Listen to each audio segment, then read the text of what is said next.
In this next segment of the PowerPoint tutorial, I'll demonstrate how to change the order of slides in a presentation.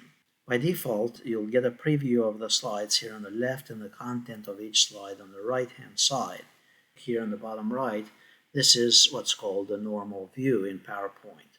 However, you can click on the slide sorter and get a preview of all the slides, and now you can move the slides around as needed. So let's say I want the slide number 4 to be in front of slide number 3. You can simply drag it around and move it where necessary. Once you're done with this, you can go back to the normal view and preview them the way you want. You can also move the slides around by simply holding them here in the normal mode and dragging them up and down as well.